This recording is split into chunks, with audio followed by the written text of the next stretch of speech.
no bigger race in the racing calendar all year, the Cheltenham Gold Cup. And we're lucky enough to have a person who's ridden the winner of the Gold Cup, Davy Russell, on Lord of Windermere. And I was looking through, Davy, earlier, trying to find the shortest price horse you've ever ridden in the Gold Cup. And I think this might be it. So if we get a show betting, we've got Ante-Post 3-1 favourite. Galvin comes in here at 5-1. Minella Indo 7. Boum Photo 8. Protectorat is 10s. Tornado Flower 12s. But straight to you, Galvin's got fantastic Cheltenham form. Brilliant performance at Christmas. Brilliant ride. 9-2. Every chance. Look, he's a very good horse. He likes the place. He's definitely as good, if not better, around Cheltenham than anywhere else. And he's taken a step up from, novice, handicap, 4 mile or whatever you call it, and he's taken it up in Leopardstown. He was very good. So, yeah, I'm really looking forward to it now. How excited are you? And I'm not that excited at the moment, to be honest. I won't be that excited until you see the result, really. Fair play. Or disappointed. But I was speaking to Ronnie there this evening, and he was saying,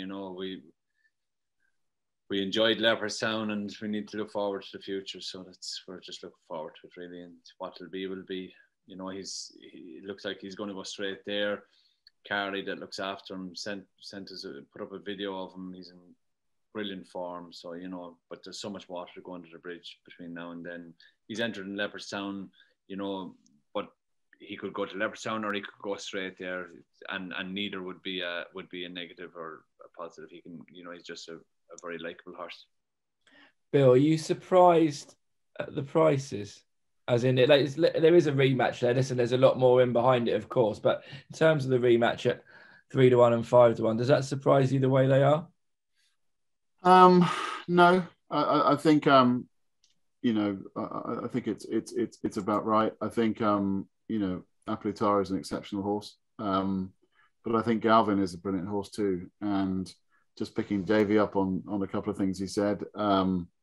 I think it does. For me, it would make a difference whether he went to the Dublin Racing Festival. I'd far rather he was fresh.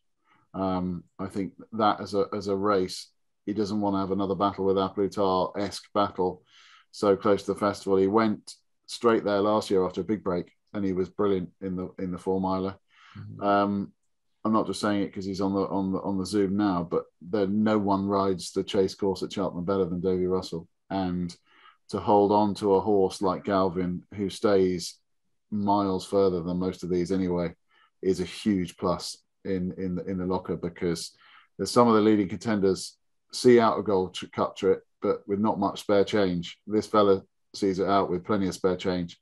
And if conditions got tough or the race, it was really competitive, there's no better stay in the race. And Davy's just the perfect match for him. And he's going to take a world of beating. And of the leading contenders, Ante-Post, Galvin and Minella Indo, I'd definitely be in the Galvin camp. I think he's got all the right credentials. The only unattractive thing for me is the price.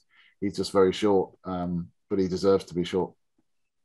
Minella Indo, obviously, that came out, didn't look 100% fit on debut against Frodon, who was clearly tuned up for that, and just seemed to go a crazy pace in the King George. I almost thought you could look to ignore that.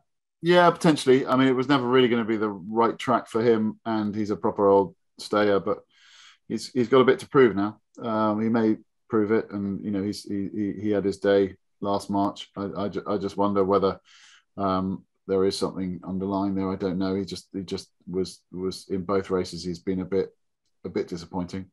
I think the dangers, funny enough, to Galvin and Ante-Post may lie beneath. I think there's a few lurkers. I think. Give me two each way plays. I'll give you two each way, though. They're two obvious to each way plays. Protectorat is.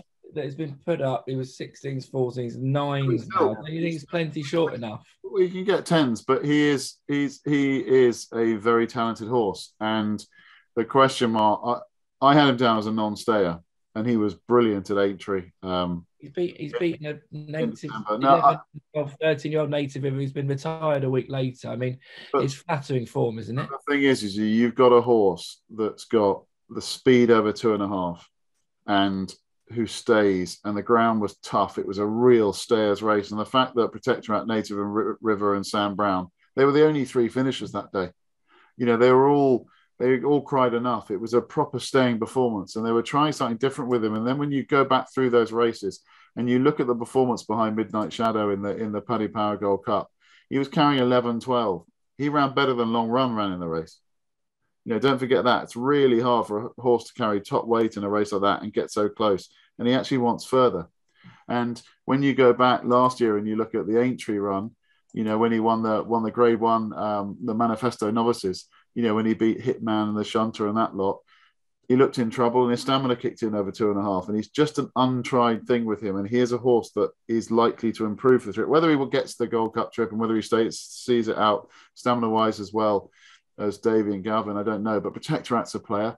And the other one to throw in there is the King George winner, Tornado Flyer, because there's another horse that where you're suddenly trying something different. Stamina, he looked all about stamina in the King George. You know, I was on the Asterion Phalange, and yeah, whether he would have, wouldn't have, he wasn't closing him as easy as everyone says. I backed him, and I can't say would have won if he stayed up because he'd had the race won, and you know, he's beaten Clan Zobo 9 lengths in a King George, and he's run well previously in the Ryanair when he finished 3rd last year, admittedly beaten the postcode, but he stays well and is getting his act together. And all I'm saying is at 14 or 16 to 1, he's bigger than he should be. And those two will serve it up to the likes of Galvin. So you've got one dart. One dart is going to hit the bloke sitting on the screen beneath me. I go with Galvin. I think he's the real deal. Yeah. Well, we speak for everyone that watches every week, and for all of us, Davey. Look, he's a good horse. He's been there. He's won it, and we all hope he goes there and does it for you again. Sound. And I'd also say I hope it's more enjoyable than the last Gold Cup you won, that you got it in the steward when you're waiting for the stewards and you have to peer through the window and watch him monitor and see whether you won. I hope he wins with daylight to spare. I don't mind. I don't mind. Right, so live. You don't just want to win it. You want to win it easy now. Nothing like greed, is there, in the punting world, chaps? Nothing like greed. Guys, on you go. Thank you very much, Davey. We wish you all the best of luck.